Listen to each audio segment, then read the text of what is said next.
Good evening, audience. My name is Mr. Black Critic Guy. Every review ever done has three parts: the beginning, the middle, and the rage!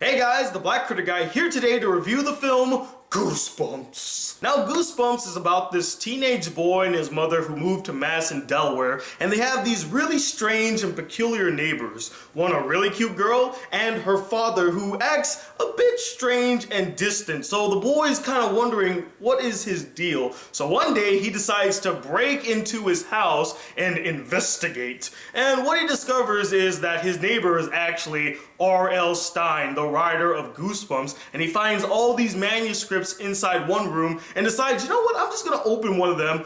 And what he discovers is that if you open one of the books, the monsters literally leap out from the pages of that. And thanks to his idiocy, now every single monster that R.L. Stine has ever created is running rampant across Madison, Delaware, and it's up to him, his really annoying and unfunny friend, the hot girl, and R.L. Stine to put the monsters back in the book and save the town from search and destruction. Now, I was really looking forward to this film. It looked like it was going to be a really fun movie to watch, and I really liked its concept. Instead of focusing on one Goosebumps story, they decided to take each and every monster from all the Goosebumps stories and put them into one movie. I thought that was a brilliant idea. To have R.L. Stine actually being a character in the movie, that also was really cool. And I really like Jack Black. I think he's a really fun actor. I like his zany personality. I thought he fit very well with this film.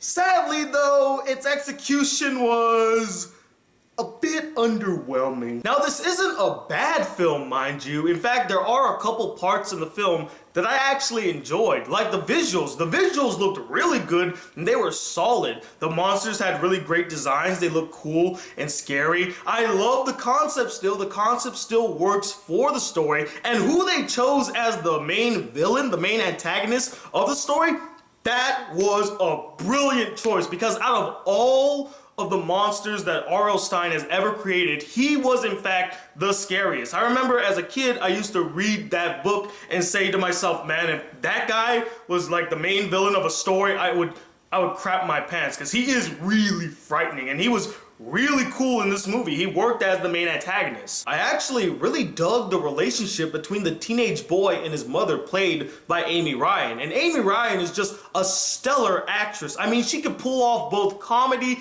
and drama. It doesn't get any better than that. And I believe the bond that they shared in the film, they had great banter, they communicated well, they had a really strong relationship. And then there's Jack Black as R.L. Stine.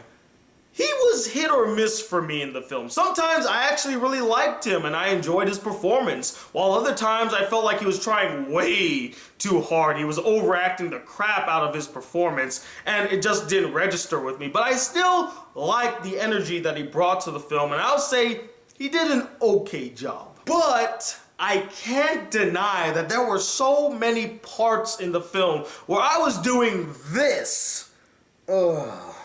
More than actually watching the film. There's just so many moments in this film that make you just want to facepalm constantly. For one, there are way too many comic relief characters in this film, and worst of all, not a single one of them were funny. That is the main purpose of these characters, yet they couldn't even register a laugh from me. They just were more cringe-worthy than funny. First, and probably the worst of the bunch, was the MC's friend, Chump. Because I'm not gonna call him by his given name, Champ, because he did not deserve that name whatsoever. This kid annoyed the ever-loving crap out of me. Every line out of his damn mouth was some type of zinger, but it just never came off as funny. It's just really annoying. And whenever R.L. Stine would tell him to shut up, I'd be like, thank you. You understand, Jack Black. You understand this character is so annoying. And not only that, completely pointless. There are too many comic relief characters. They could have just taken him out, or at least make him someone interesting.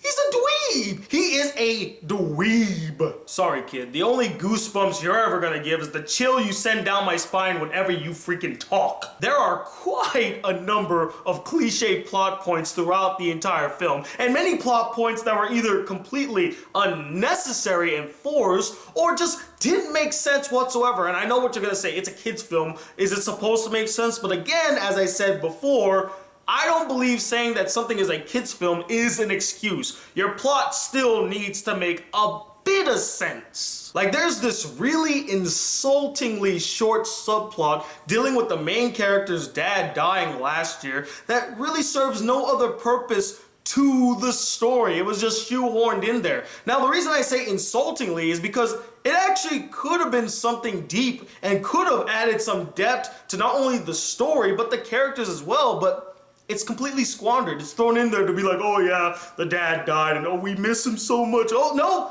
off to our adventure, the monsters are coming. Like, seriously, halfway through the movie, I even forgot that his dad died. I was like, oh, did he abandon them? Or, oh wait, no, he died. There is also a twist in the story that is completely obvious. I called it about 15 minutes into the film, and when it happened, I was like, yup, I saw that one coming. And lastly, the relationship between the teenage boy and the really cute girl felt really hollow and generic. I never bought their relationship throughout the entire film. And after the film ends, you come to realize that their relationship is kind of creepy. I won't say how, but it's just really creepy and kind of depressing. So overall, the movie Goosebumps had some good elements to it, but it also had its fair share of bad elements as well. And it just comes off as a pretty by the numbers and decent kids film.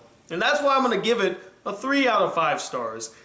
It's okay. If you don't see it, no one's really gonna beat you up for it. I mean, you probably would have more fun reading the Goosebumps books than watching the Goosebumps movie. That's just my honest opinion. But anyway, what did you guys think of this film? Did you enjoy it? Did you get a kick out of it? Or did you find it really boring and you're not really that big of a fan of Goosebumps to begin with? And let me know, what is your favorite Goosebumps book? My personal favorites were Night of the Living Dummy and Say Cheese and Die. Comment below and let me know. Stay tuned. I do plan to review Beasts with No Nation. I was supposed to review it today, but I saw Goosebumps and I decided that one's the easier review, so I'll get that one out of the way first, and then I'll review Beast with No Nations. Then I'm gonna review Bridge of Spies, and then finally, the Hell Girl anime review will be out as well. So stay tuned for those, and until then, guys, if you'd like to see more videos on this channel and be a part of the Black Critic crew, please hit that subscribe button below, like this video if you really enjoyed it, and I'm Tony Watt II, the author known as the Black Critic Guy. Till then, peace, YouTube.